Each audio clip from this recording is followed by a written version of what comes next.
जिनको न ज़िंदगी में कभी चैन मिला और न कभी मरने के बाद में चैन मिला।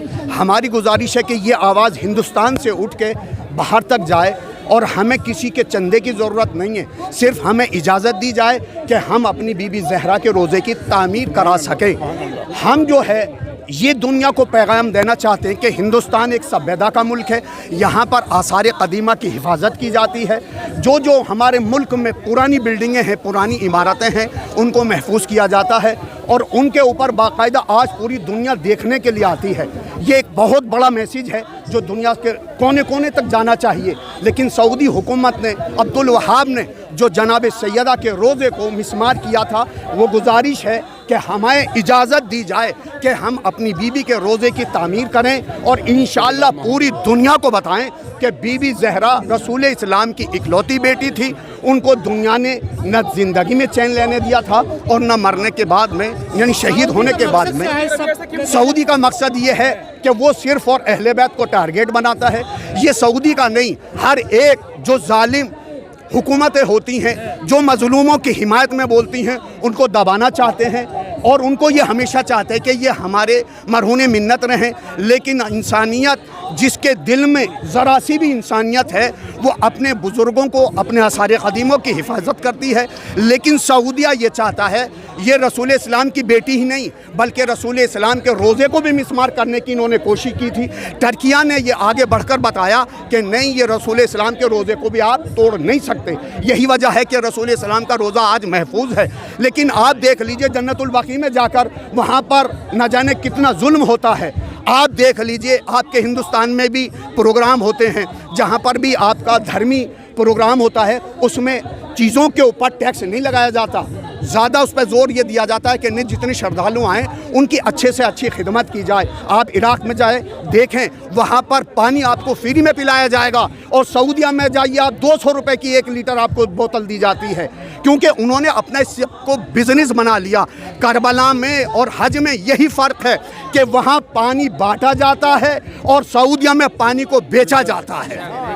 यही मैसेज है आज मेरा इस सरज़मीन हिंदुस्तान दिल्ली से। सऊदी ने धर्म को भी बिजनेस बना दिया है। उन्होंने अपने धर्म, उनके यहाँ कोई मजहब नहीं, कोई धर्म नहीं। अरे जो खाने काबा के नज़दीक में लाकर नंगा नाच करवाएं, उनको सऊदी हुकूमत कहा जाता है। आप देख लीजिए, आपने तो पूरी दुनिया को देखा, सोशल मीडिया पर वो उन बच्चियों को नचाते हुए दिखाया गया जो खाने काबा के करीब लाकर उनको नचाने का प्रोग्राम रखा गया। देखिए, हमारे यहाँ मज़हब जो है वो एक तहकीक का मज़हब है और इनके यहाँ जो सिर्फ एक मज़ाक का खेल, यानी उन्होंने एक मजाक उड़ा रखा है पूरी दुनिया में।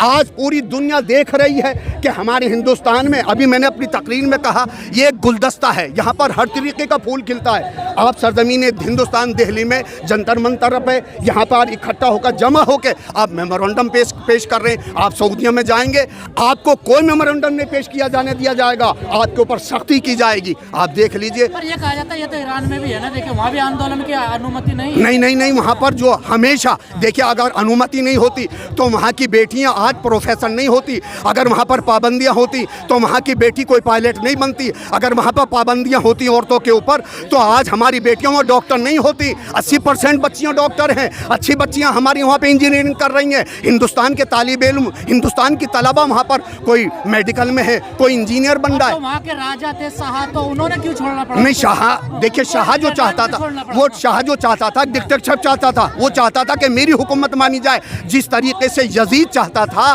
कि इस्लाम के लिबास में मैं अपनी डिक्टेटरशिप चलाऊं और दुनिया को बताऊं, न कोई दीन था न कोई कुरान था, यही शाह भी चाहता था। लेकिन आयतुल्लाह खुमैनी ने उस शाह की हुकूमत को नीस्तो नाबूद करके बता दिया और ये कहा कि इज्जत जिल्लत अल्लाह के हाथ में है, शाह के हाथ में नहीं है। आज यही वजह है, आज यही वजह है कि पूरी दुनिया में ईरान एक ऐसा मुल्क है जो मजलूमों की हिमायत में है। ईरान सिर्फ ये नहीं देखता कि वो शिया मजलूम हो रहे हैं, नहीं, जिस पे भी जुल्म ढाया जा रहा है ईरान बनफ्से नफीस उसमें कूद पड़ा है और वो ये चाहता है कि देखिए फिलिस्तीन में कोई शिया मस्जिद नहीं। कौन भुगत रहा है? लेकिन देखिए, शहादत जो है इनके घर की मीरास है। इसको मरने को ये ना समझें कि इनके हौसले पस्त हो गए, ये बुलंदियों से हट गए। नहीं, ऐसा नहीं है। इस घराने की शहादत ही ऐसी शहादत है कि शहीद होगा तो शहादत मिलेगी, क्योंकि इमाम हुसैन ने छोटे छोटे बच्चों को करबला में पेश करके बताया, मैं रहूं या न रहूं, लेकिन इस्लाम का बोलबाला कल भी था, आज भी और हमेशा बाकी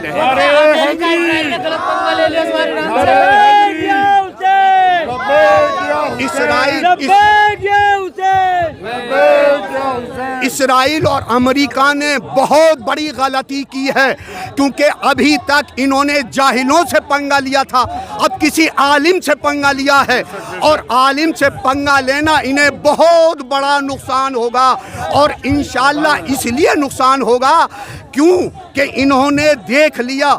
आप उससे पहले क्या अमेरिका में आप देख लीजिए, बड़े बड़े राष्ट्रपति आए, क्यों नहीं पंगा लिया? उन्हें मालूम था कि अगर इससे पंगा ले लिया गया तो ये बैठी हुई कौम जो है ये सोई हुई नहीं है, इनका ज़मीर हमेशा से जागा हुआ है और ये बताना चाहते हैं। देखिए, इन्होंने कहा था कि खामनाई साहब बंकर में छुप जाएंगे, ये हमला नहीं करेंगे, 3 दिन में हम फतह कर लेंगे, 5 दिन में सीज़ फायर ऐलान कर लेगा। लेकिन ईरान ने बता दिया, मैं तुझे बंकर में छुपा के रहूँगा, क्योंकि हक का साथ मैं दे रहा हूँ, हक मेरे साथ है।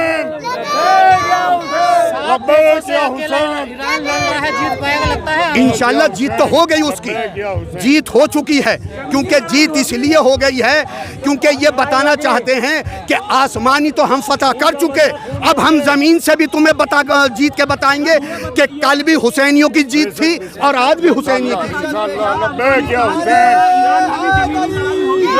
इंशाअल्लाह अल्लाह ने चाहा। देखिए, जहाँ जहाँ पर भी जुल्म आगे बढ़ेगा, ईरान उसके मुकाबले पर आएगा।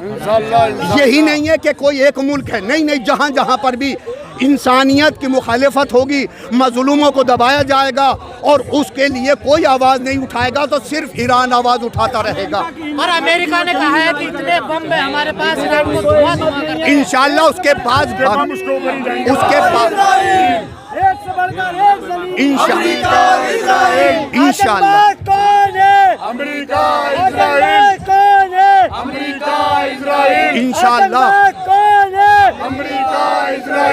ये तो अभी 5 दिन में इसके तो पैर उखड़ गए। अमेरिका के ट्रम्प जो झूठ बोल रहा था बार बार, ईरान के पास इतना बड़ा ज़ख़ीरा मौजूद है कि इसराइल और अमेरिका दोनों सुपर ताकत जो समझ रहे थे, इंशाअल्लाह अगर 4 साल नहीं 10 साल भी अगर जंग होगी तो ये डट के मुकाबला करेंगे। क्यों कि इन्हें अपने ऊपर भरोसा नहीं है, किसी और के ऊपर भरोसा है। वो वहदहू ला शरीक है, अल्लाह की ताकत के सामने कोई बड़ी ताकत नहीं है, कोई बड़ी ताकत नहीं है। इन्होंने हमेशा अल्लाह के सामने अपने सर तस्लीम को खम किया है और करते रहेंगे, और दुनिया को बताते रहेंगे कि हम मजलूमों के साथ हैं, जालिमों के साथ न कल थे न आज हैं। तो क्या जो सऊदी में, कतर में जो अमेरिका के बेस बने हुए हैं, क्या सऊदी को और कतर को इनको अब हटा देना चाहिए यहाँ से? देखिए, सीख लेंगे कैसे? देखिए, उसे सीख लेना चाहिए और उन्हें पहले ही लेना चाहिए थी, क्योंकि उन्हें पहले ही समझना चाहिए था हक किसकी तरफ है और बातिल किसकी तरफ है। वो ये समझ रहे थे कि हम ईरान के सामने अपनी सरजमीन का इस्तेमाल करने देंगे तो ईरान पस्त हो जाएगा, लेकिन ईरान पस्त नहीं हुआ। ईरान और बढ़ चढ़ के कामयाब होता रहा। क्यों होता रहा?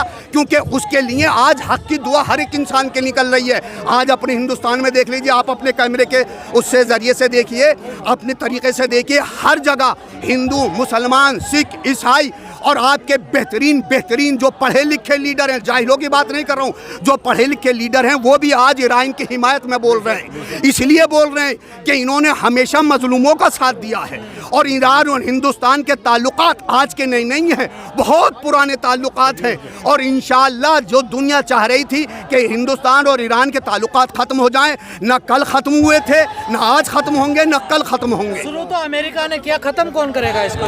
ईरान इंशाअल्लाह। देखिए, फिर मैं कहूँगा, इस्लाम की जंगों को आप तारीख उठाकर देख लीजिए, अली वाले कभी भी ना तो भागते वाके पीछा करते हैं और ना ही अली वाले कभी निहत्ते के ऊपर हथियार उठाते हैं। ये अली की तारीखों में आप देख लीजिए, मौला अली ने जब भी अपना हथियार उठाया, जुल्फ़िकार उठाई है, जालिमों के ऊपर उठाई है। और यही वजह है कि आज पूरी दुनिया में खामनाई साहब का वो जुमला पूरी दुनिया के दिलों पे नक्श बन कर आ गया। वो क्या कि जंग जो है वो हथियारों से नहीं जीती जाती, जंग हमेशा हौसलों से जीती जाती है। और खामनाई साहब की कल भी जीत थी, उनके बेटे ने मुस्तफा ने आज भी जीत करके बता दिया। पर इस पूरे मामले में पाकिस्तान मध्यस्थता कर रहा, कैसे देख रहे हैं आप इसको? देखिए, पाकिस्तान करे कोई भी करे, हमें उससे कोई सरोकार नहीं है। अच्छा नाम लिखने से कुछ नहीं होता, अच्छा नाम रखने से कुछ नहीं होता, जब तक कि उसका कैरेक्टर, जब तक कि उसका किरदार अच्छा ना हो। आप दूसरे मुल्कों में देख लीजिए, छोटे छोटे बच्चों को कत्ल कर दिया जाता है, मस्जिदों में मार दिया जाता है। हमारे मुल्क को इमाम हुसैन की दुआ लगी हुई है। हिंदुस्तान में हमेशा हर मजहब का ख्याल रखा जाता है, हर धर्म का पालन किया जाता है। हमारे बस्ती में छोलस में छोटा सा प्रोग्राम होता है, हमारा पूरा प्रशासन साथ देता है। हमारा क्यों देता है? क्योंकि यहाँ पर सभ्यता का ये मुल्क है, हमेशा भाईचारे का पैगाम दिया जाता है। चलिए, ट्रम्प से क्या कहना चाहेंगे? चलते नहीं, ट्रम्प से ये कहना चाहूँगा कि ये हथियार डाले और दुनिया को बता दे कि सुपर ताकत अमेरिका नहीं है, भगवान है, अल्लाह है, ईश्वर है, एक गॉड है। सिर्फ सबसे बड़ी ताकत अल्लाह की है, भगवान की है, ईश्वर की है, खुदा की है। ट्रम्प कोई ताकतवर नहीं है। संकी हो गए हैं या ट्रम्प? नहीं, वो तो संकी नहीं, अपना दिमागी संतुलन खो बैठा है। और जो दिमागी संतुलन खो बैठा है, उसके ऊपर कोई जरूरी नहीं है हम उसके ऊपर दबाव डाले। बयान दे रहे हैं वो कुछ भी बयान देते रहेंगे, उन्हें खुद अपनी पता नहीं है, उन्हें अपनी पब्लिक की पता नहीं कि उनके अमेरिका में कितनी मुखालिफत हो रही है। उन्हें आज भी ये भी पता नहीं है उनकी मुखालिफत कितनी हो रही है। और दूध का दूध, पानी का पानी होने वाला है। अमेरिका में इलेक्शन करा के देख लीजिए, अगर इसके यहाँ के लिए अगर कोई वोट देने को तैयार हो जाए, ये मैं आपको बिल्कुल खुल के बता रहा हूँ, हिंदुस्तान जिंदाबाद, हिंदुस्तान जिंदाबाद।